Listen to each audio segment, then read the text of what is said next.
نبی پاک علیہ الصلوۃ والسلام کی شان کے حوالے سے ایک انتہائی ایمان افروز واقعہ سماعت کرتے ہیں۔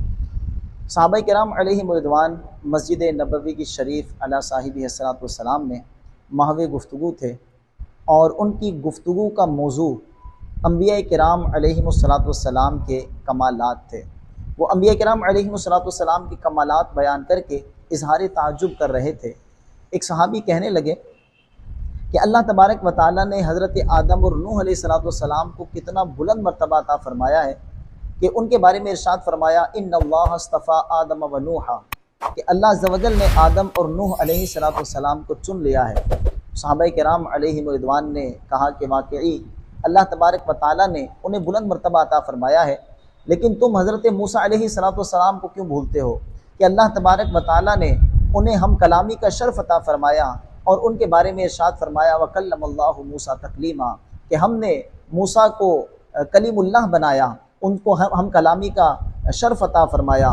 تو کسی نے کہا کہ بے شک حضرت موسیٰ علیہ الصلوۃ والسلام کا مرتبہ بلند ہے، لیکن تم ابراہیم علیہ الصلوۃ والسلام کو کیوں بھولتے ہو کہ اللہ تبارک و تعالیٰ نے آپ کو اپنا خلیل بنایا، نار نمرود کو گلزار کر دیا، اور ان کے بارے میں ارشاد فرمایا وَاتَّخَذَ اللَّهُ إِبْرَاهِيمَ خَلِيلًا۔ تو یکے بعد دیگرے انبیاء کرام علیہ الصلوۃ والسلام کے مقام اور مرتبے بیان ہو رہے تھے۔ اتنے میں نبی آخر الزماں صلی اللہ علیہ وسلم تشریف لائے اور ارشاد فرمایا اے میرے صحابہ، تم نے جو کچھ کہا میں نے سنا۔ تم نے کہا آدم صفی اللہ ہے، تم نے درست کہا۔ تم نے کہا موسیٰ کلیم اللہ ہے، تم نے درست کہا۔ تم نے کہا نوح نجی اللہ ہے، تم نے درست کہا۔ تم نے کہا عیسیٰ روح اللہ ہے، تم نے درست کہا۔ تم نے کہا ابراہیم خلیل اللہ ہے، تم نے درست کہا۔ لیکن اے میرے صحابہ، یاد رکھو کہ انا حبیب اللہ، میں اللہ کا حبیب ہوں، ولا فخرا، اور اس پر فخر نہیں کرتا۔ اور حضرت آدم علیہ الصلوۃ والسلام سے لے کر حضرت عیسیٰ علیہ الصلوۃ والسلام تک تمام انبیاء علیہ الصلوۃ والسلام میرے ہی جھنڈے کے سائے تلے ہوں گے، ولا فخرا، اور اس پر فخر نہیں۔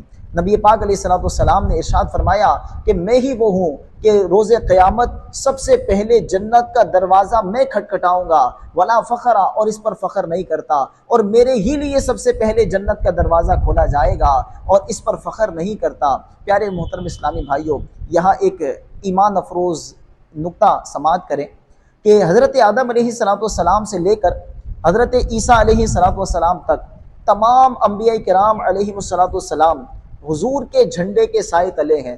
بات تو فخر کی ہے، لیکن حضور فخر کیوں نہیں کرتے؟ حالانکہ ہم دیکھیں کہ دنیاوی طور پر کوئی شخصیت، کوئی سرمایہ دار، کوئی وزیر، کوئی مشیر اگر ہماری محفل میں موجود ہو، ہمارے گھر آ جائے، تو اس پر تو ہم فخر کرتے ہیں کہ جناب فلاں بندہ میرے گھر آیا ہے، فلاں صدر پاکستان میرے گھر آیا ہے، فلاں چیف جسٹس میرے گھر آیا ہے، تو ہم تو ان لوگوں پر فخر کرتے ہیں۔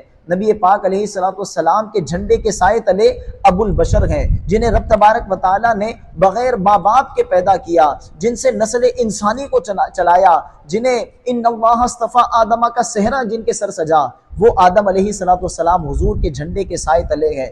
بات تو فخر کی ہے، لیکن حضور فخر نہیں کرتے۔ حضرت موسیٰ کلیم اللہ علیہ الصلوۃ والسلام، جنہیں اللہ تبارک و تعالیٰ نے ہم کلامی کا شرف عطا فرمایا، وہ حضرت موسیٰ بھی حضور کے جھنڈے کے سائے تلے ہیں۔ بات تو فخر کی ہے، لیکن حضور فخر نہیں کرتے۔ آپ اگر غور کریں تو ابراہیم خلیل اللہ کہ جن کے لیے نار نمرود کو گلزار بنا دیا گیا، اور جن کے بارے میں فرمایا وَاتَّخَذَ اللَّهُ إِبْرَاهِيمَ خَلِيلًا، تو یہ خلیل بھی حضور کے جھنڈے کے سائے تلے ہے۔ بات فخر کی ہے، لیکن حضور فخر نہیں کرتے۔ آیا حضور ان باتوں پر فخر کیوں نہیں کرتے؟ بات تو فخر کی ہے کہ اتنی بڑی بڑی ہستیاں حضور کے جھنڈے کے سائے تلے ہیں، اور حضور فرماتے ہیں میں فخر نہیں کرتا۔ تو حضور فخر کیوں نہیں کرتے؟